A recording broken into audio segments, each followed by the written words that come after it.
One of the conclusions that I came to with my research, shamans call them spirits. In medieval Europe, they were called fairies and elves.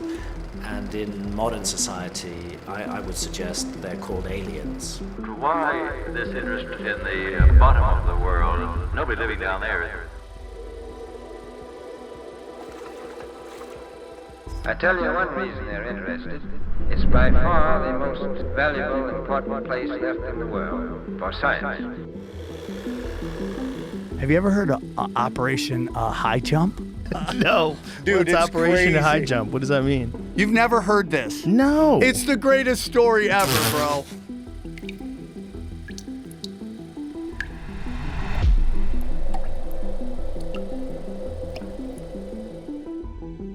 Project Highjump, also known as the United States Navy Antarctic Developments Program, 1946 to 1947, stands out as a remarkable chapter in the history of exploration, blending military precision with scientific curiosity. This operation, under the guidance of the indomitable Admiral Richard E. Byrd, was more than just an expedition. It was a groundbreaking venture into the unknown, aimed at asserting US presence and prowess in the Antarctic during the tense early years of the Cold War. So the U.S. government's like, something's going on with Antarctica. There's some activity up there. We want to find out what's going on. So they send this cat named Admiral Byrd up to investigate with a giant fleet. At the heart of Project Highjump was the establishment of Little America 4, the latest in a series of bases that served as a testament to human resilience and ingenuity. Located strategically on the Ross ice shelf near the Bay of Whales, this base was not just a shelter but a fully equipped research station. With state-of-the-art labs, living quarters, and storage units all designed to endure the extreme cold, Little America 4 became the epicenter of operations facilitating groundbreaking research in meteorology, geology, and glaciology. It was from here that aerial and ground surveys were launched, significantly enhancing our understanding of Antarctic geography. But Project Highjump was as much about the people as it was about the place. And So, this is where the missing 411 come from, which is all these people have mysteriously disappeared in force. Over 4,700 military personnel underwent rigorous training to adapt to the harsh polar conditions, marking the operation as much a human endeavor as a technological one. The expedition tested the limits of cold weather gear, from specialized clothing to heating systems, ensuring the team could operate effectively in the unforgiving Antarctic environment. There will be a number of expeditions to the bottom of the world because the government has really become interested. The technological achievements of Highjump were nothing short of revolutionary. The operation marked the first major use of helicopters and aircraft in Antarctica, transforming the logistics of polar expeditions. This fleet of snow tractors, weasels, aircraft, and ships was not just tested, but proven in the polar climate, providing invaluable data for future operations in similar conditions. Beyond the scientific and logistical achievements, Project Highjump was a statement of geopolitical intent. I 100% believe this is spiritual war and that these people are working with dark entities, and that's what this is all about. In the shadow of the Cold War, establishing a US presence in Antarctica was a strategic move, showcasing American capabilities and interests in this remote region. The operation navigated the complex terrain of international law and diplomacy, aiming to consolidate US claims and influence in Antarctica. I think there's low-frequency stuff going on, and they've made deals with people and things, and that's what I think's going on. It's clear that this was no ordinary expedition. It was a bold foray into the unknown. The establishment of Little America 4 and the extensive training and testing that took place under the harsh Antarctic conditions were all steps toward a greater understanding of our planet. The legacy of Project Highjump would eventually lead to the Antarctic Treaty System. When Admiral Richard E. Byrd spearheaded Project Highjump in the mid-1940s, he wasn't just leading an expedition. He was venturing into the unknown on a scale never before seen in Antarctic exploration. This ambitious endeavor by the United States Navy was a testament to human curiosity and the drive to push beyond conventional boundaries. with over 4,700 personnel on board, ranging from naval officers to scientists and support staff. The operation was a massive undertaking that showcased the Navy's commitment to exploring and understanding the mysteries of the Antarctic continent. The fleet for this colossal mission was just as impressive, comprising 13 ships with diverse capabilities. Among them, the USS Philippine Sea stood out, not just as an aircraft carrier, but as a floating base for aerial operations that brought unprecedented mobility and reach to the expedition. This fleet, complete with icebreakers, supply ships, and destroyers, played pivotal roles, from navigating through treacherous ice to providing essential logistical support and serving as platforms for scientific research. This innovation opened new avenues for exploration and research, allowing the team to reach previously inaccessible areas. Fixed-wing aircraft were extensively used for aerial photography and mapping, covering nearly 1.5 million square kilometers of uncharted territory. This was no small feat. The aerial reconnaissance conducted during Highjump was crucial for mapping the continent's geography, studying its geology, and planning future expeditions. The resulting photographs and maps became authoritative sources of Antarctic geography for years to come. The harsh and extreme conditions of Antarctica posed significant challenges, necessitating innovative technological adaptations. Everything from vehicles to aircraft and ships was modified to withstand the polar conditions. Special insulation, heating systems, and lubricants were developed to ensure functionality in the extreme cold. These adaptations were not just crucial for the success of the expedition, they contributed to the development of technologies that would be used in cold environments worldwide. According to some, the United States Navy's expedition to the icy continent wasn't just about exploring uncharted territory.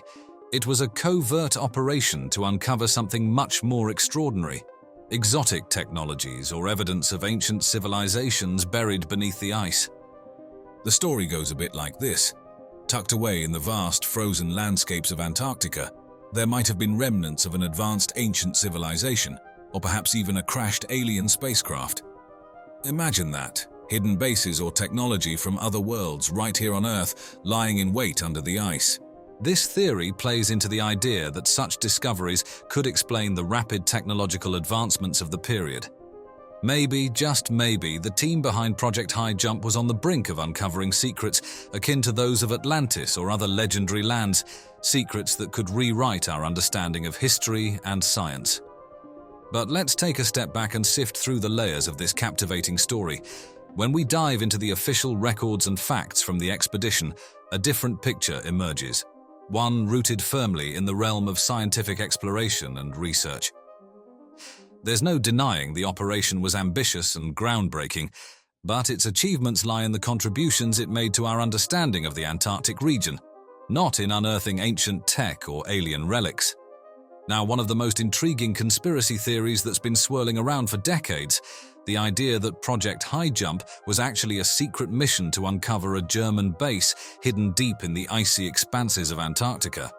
It's a tale that mixes real historical events with a hefty dose of speculation, all set against the mysterious backdrop of the Antarctic wilderness. Let's start at the beginning. Back in the late 1930s, Germany did indeed embark on an expedition to Antarctica, known as the Third German Antarctic Expedition. This venture was aimed at expanding Germany's whaling capacities and staking a territorial claim for resource extraction, naming the explored area Neuschwabenland, after a region in Germany. However, despite the grand ambitions, the expedition didn't result in the establishment of a permanent base, just a fleeting brush with the icy continent. Now onto the more thrilling part of the story, the theory that the Germans conducted secret drilling operations in Antarctica. According to various speculative narratives, these operations had several possible goals: hunting for rare minerals to power their war machine, establishing a covert base under the ice, dubbed Base 2111 or New Berlin, or even seeking out ancient knowledge or alien tech hidden in the Antarctic depths. It's the stuff of science fiction with a dash of historical intrigue, but let's pause for a reality check. The technical feats required for deep drilling in the Antarctic ice are formidable, even by today's standards.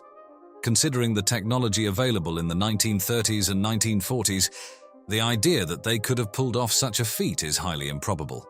Modern ice core drilling projects, which have successfully reached great depths, rely on sophisticated equipment and logistics that simply weren't at the Germans' disposal. But as World War II came to a close, rumors started to take flight. Stories began circulating about Germans fleeing and seeking refuge in a secret base in Antarctica, supposedly established in the wake of the Richter expedition. As the years went by, this theory found its way into various books, articles, and eventually online forums and documentaries, each iteration adding layers to the narrative. Speculations about the Germans developing advanced technology and weaponry in isolation, far from the prying eyes of the world, only served to deepen the mystery and allure of the story. Yet despite its captivating narrative, this theory remains just that, a theory. What was weird about Antarctica? What was that? What the hell was that? You can't go to the interior of Antarctica, which is where we were. It went by like we were standing still. Blue leader to group. Get off the air. Our very distinguished guest for this evening is Admiral Richard E. Byrd. I must say that Admiral Byrd, our guest tonight, is not only our greatest living explorer, but he's been an inspiration to countless Americans. Diving into the depths of Earth's mysteries, the concept of a hollow Earth has been a subject of human fascination that ties together ancient myths with the threads of more modern, albeit speculative, scientific thought. If you can't create a way to protect from the meteor impacts, you're going to want to go in there, man. This journey through our planet's hypothetical hidden layers has evolved remarkably over the centuries, shifting from tales of underworlds ruled by gods and spirits to the realms of scientific inquiry during the Enlightenment and beyond. There's a specific kind of idea that's unique to a human being. This is why I love Hollow Earth theory, man. The story begins in the 17th and 18th centuries, a period ripe with intellectual curiosity and scientific revolution. It was then that Edmund Halley, an esteemed figure in astronomy known for identifying the comet bearing his name, introduced a radical theory that would challenge the conventional understanding of our planet. In 1692, Halley proposed that Earth was not a solid mass, but rather consisted of a hollow shell about 500 miles thick. This shell, he suggested, harbored two inner concentric shells and an innermost core, each separated by atmospheric layers with their own magnetic poles. In the core of the Earth is another sun that has an advanced civilization that hasn't been disrupted.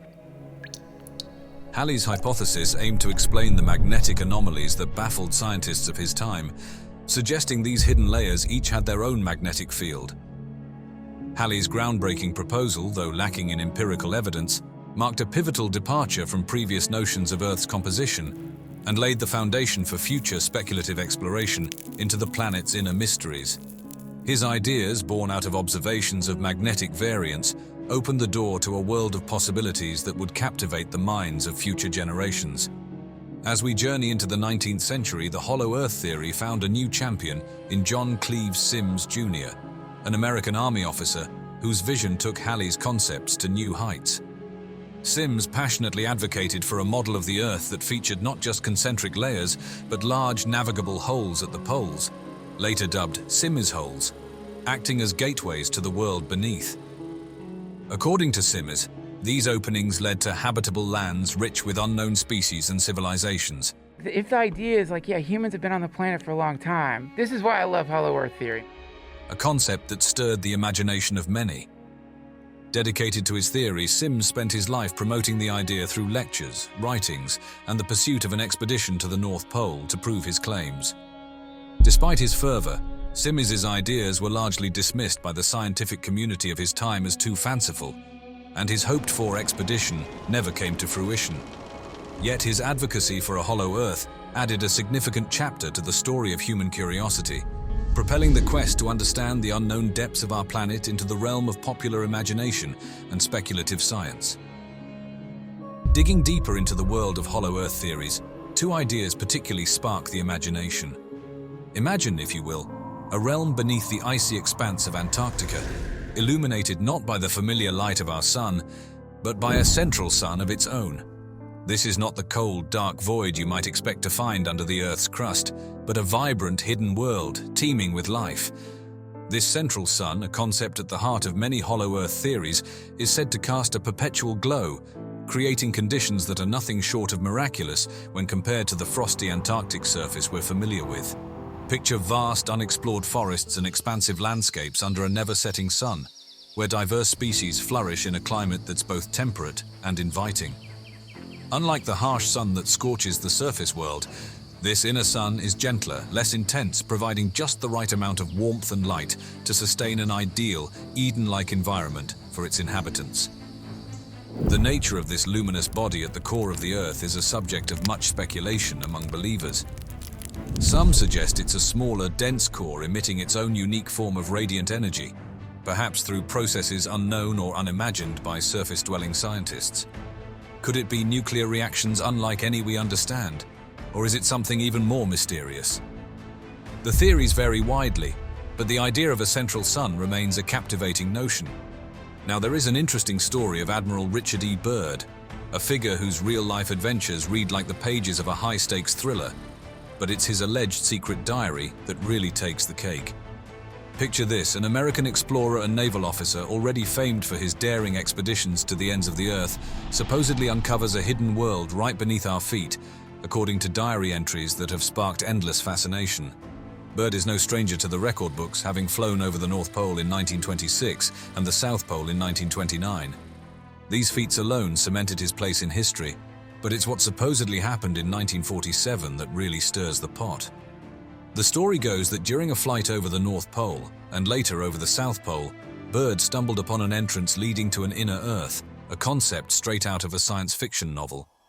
According to these disputed diary entries, he found a place where the laws of nature as we know them were turned on their head. A verdant paradise thriving with life, including species long thought extinct, all hidden beneath the icy wastelands of the poles. Imagine transitioning from a landscape of ice and snow to one of lush forests and green mountains, where woolly mammoths roam. This is what Byrd described in his alleged diary, detailing his journey into a polar opening that revealed an inner world contrary to the barren, frozen exterior we're accustomed to. But it doesn't stop there. Byrd's entries speak of encountering a civilization with technology so advanced, it makes our surface innovations look primitive by comparison. This society, hidden away from the world above, supposedly shared with Byrd their concerns for humanity's path, particularly our penchant for self-destruction. What's truly intriguing is the civilization's approach to Byrd, one of diplomacy and openness. They were not conquerors or threats, but rather beings deeply worried about the surface world's trajectory, especially the development of atomic weapons. Their message to Byrd, as he recounts, was one of warning but also of hope, urging for peace and cooperation among the nations above to avoid nuclear annihilation. In the intriguing diary entries attributed to Admiral Richard E. Byrd, he recounts an encounter that feels lifted straight from a science fiction narrative. Byrd allegedly stumbled upon a civilization with advancements that far exceeded anything the surface world had seen in his era. This wasn't just about fancy gadgets or superior engineering. It was a society that had seemingly cracked the code on living in perfect harmony with their environment. They had technology that allowed them to do things we can only dream of, like flying in aircraft that could maneuver at incredible speeds without making a sound, hinting at a profound understanding of physics that our scientists haven't yet grasped. These vehicles could seamlessly transition from soaring in the air to diving underwater and even operating in the vacuum of space, suggesting they might have mastered anti-gravity or tapped into other mysterious forces of nature. But what's perhaps most striking about Byrd's account isn't just the technological marvels he describes, it's the ethos of the people he encountered. This wasn't a civilization out to conquer or intimidate. Rather, they were a society deeply concerned with the path humanity was on, especially in the aftermath of World War II and the dawn of the atomic age, viewing these weapons as a potential tipping point for the fate of everyone living on the planet's surface. Their message to Byrd, which he in turn felt compelled to share with the world, was one of caution, but also of hope. They urged for peace and mutual respect among nations, advocating for a shift away from the brinkmanship of nuclear annihilation towards a more cooperative, sustainable future. They believed in humanity's potential to change its trajectory, to adopt a more peaceful approach to technology and global relations. Byrd's description of his meeting with the leaders of this advanced society paints a picture of a diplomatic and respectful exchange. He was brought into an environment designed to awe, but also to facilitate serious conversation, where these leaders shared not only their concerns but also their insights into how a society might progress without sacrificing its planet or peace. They offered a glimpse into their history and development, suggesting that the surface world too could reach such heights if it chose a path of peace and sustainability. Dive into the mysteries of Agartha and the Hollow Earth theory, and you're entering a realm where the lines between science and pure fantasy blur intriguingly. These theories offer a captivating look at what might lie beneath the surface of our planet, stirring the imagination with the possibility of hidden worlds just beyond our reach. Agartha, as it's often depicted, isn't just another world. It's a utopian vision of what a civilization could achieve. Tucked away at the Earth's core, Agartha is said to be a place where the inhabitants have surpassed our technological achievements, harnessing clean energy, advanced transportation, and even the power to bend time and space to their will. It's a society that's reached the zenith of cultural and spiritual development, acting as custodians of knowledge far beyond what we've managed to grasp. The entrances to this hidden realm are the stuff of legend, hidden in the most remote and mystical locations on Earth, from the deserts to the polar ice caps, accessible only to those who are spiritually ready to cross into its domain. When you pit Agartha against the Hollow Earth theory, it's clear they share a foundational belief in a significant concealed world beneath our feet. However, they part ways in their portrayal of what that world looks like and what it represents. Agartha is often shown as a singular enlightened civilization where science and spirituality merge, offering a model of existence that's in perfect balance with the universe. The Hollow Earth theory, in contrast, opens the door to endless possibilities, imagining a variety of realms that could be as perilous as they are wondrous. The impact of these theories extends far beyond mere speculation, inspiring everything from novels and films to intense debates and philosophical discussions. They tap into our perennial quest for knowledge and the deep-seated human desire to believe in something more, something extraordinary that defies our understanding of reality. Whether viewed through the lens of science, spirituality, or pure fantasy, the legends of Agartha and the Hollow Earth challenge us to dream of what might lie just out of sight, beneath the ground under our feet.